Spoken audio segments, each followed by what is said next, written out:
Hello and welcome to Telling Tinder Tales. I'm Chris O'Neill and I'm here with Thomasin. Hello, and we are live from Edinburgh Fringe Festival. Yes, indeed we are, on one of the windiest days in the history of the universe, but that's just neither here nor there. We're in danger. We are taking risks to bring you this podcast. Who have we got joining us today, taking risks? Today we have Pauline Eyre. I am saying that right, aren't I? No, but it's fine. It's Eyre. Like Jane Eyre. Jane Eyre. Oh my God, I'm so uneducated.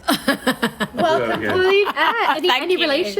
She was fictional. I've been asked that before. Oh God, it's getting worse. No, don't worry, it's fine. Yes, I'm Pauline Eyre. I'm a comedian from London. Thank you for coming. Thank you for having me. So it's a windy day. The ceiling nearly collapsed in my show today, so we are having fun, in Scotland. Yeah, but think of the advantage in public relations terms if it had actually collapsed and somebody had been killed. That would have been so much better. Oh, sell out for the rest of the life. I think you should lie. Yeah, I could do, couldn't I? Stop bigging it up. It's producing the corpse that makes that story hard to stop.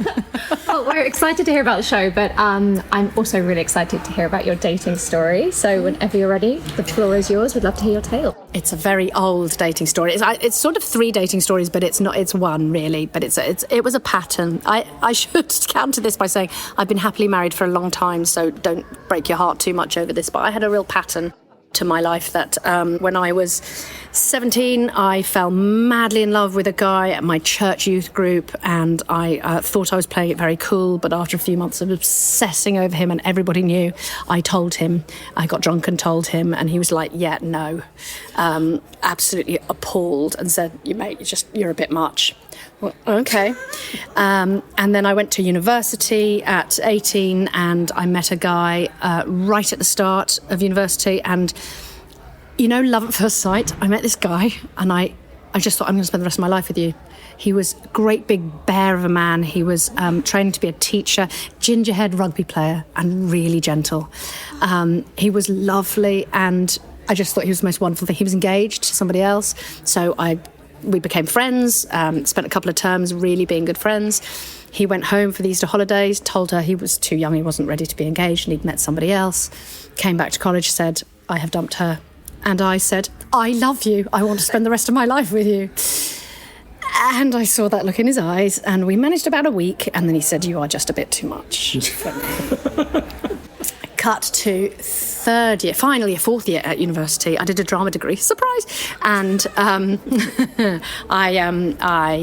there was a guy. My final production was Grease, and I played Frenchy in Grease. Great. Yeah, I have very dark hair, and they couldn't get my hair to go pink, so they sprayed car spray paint in it, and that holds a ponytail for several months. Anyway. So I played Frenchy, and during the rehearsals, there was this guy who played drums in the band. It's starting well when he played drums in the band.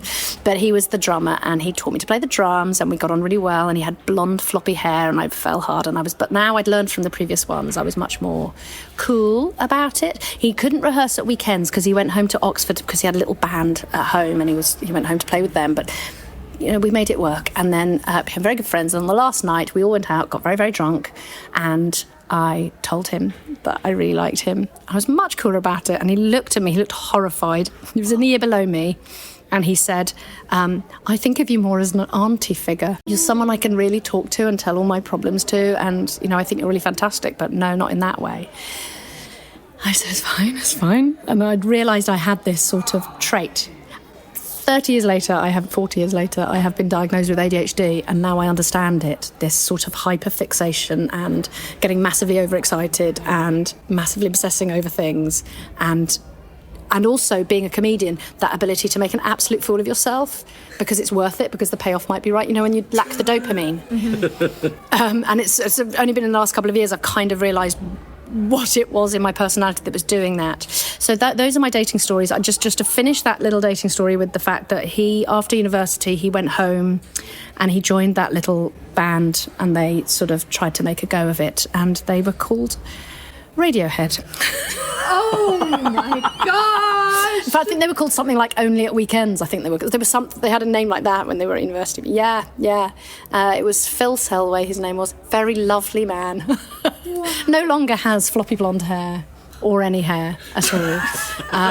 And I would have been I would have been great for him, I'm sure, except I was a little bit much. I have since, I should reassure everybody, did find a lovely man who's the most patient man in the world, and I'm okay.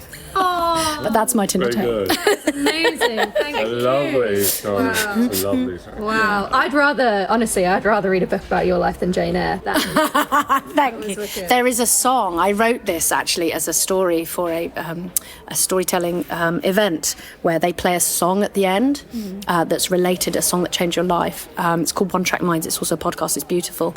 And I then heard a song last year, Lorde, You're a Liability, and it's literally You're a little much for me, you're a liability. And I heard that song and I sobbed and sobbed and sobbed, and I thought I have to do this for One Track Minds.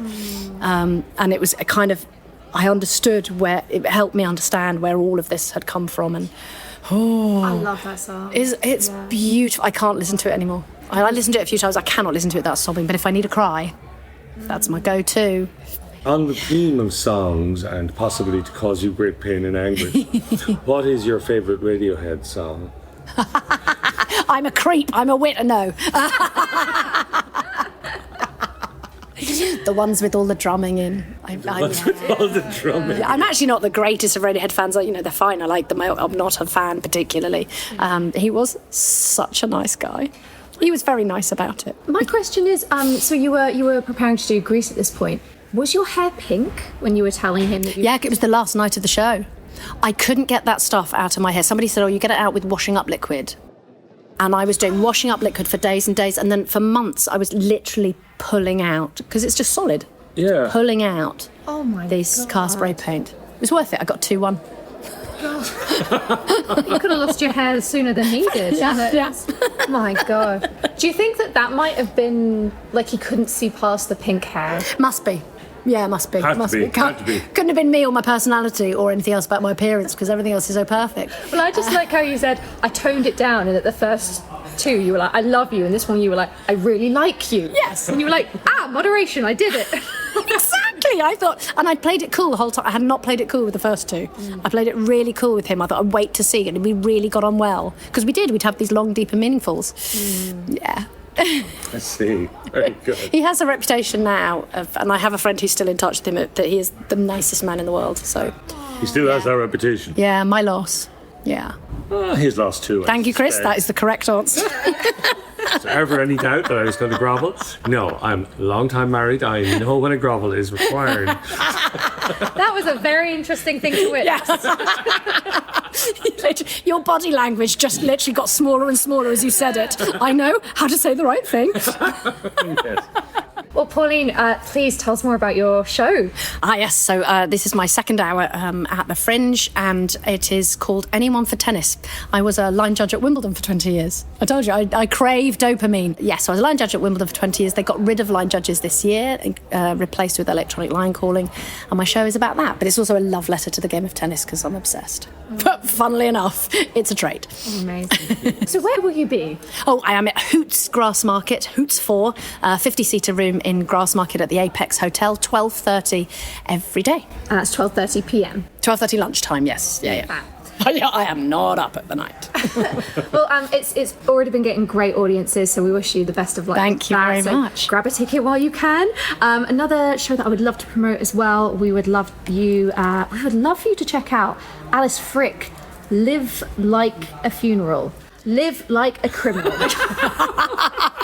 Alice is fantastic. Why did I write funeral? Alice is fantastic. Something's going wrong. That is at 5:45 p.m. in the other room at Dragonfly Cocktail Bar. You might remember her. She was in episode 12 of Telling Tinder Tales, where she told this story about having to do sexy talk in her native language, which is German. Give it a listen. It's amazing. Chris. Well, I just want to say thank you and goodbye to Pauline, and I hope all her tennis balls stay in, or whatever the right term is. And What the frickety? Thank you for having me, as I never said to Phil Selway. I will play it off to a Radiohead song. so, right, I think we should say goodbye. Goodbye, Pauline. Bye-bye.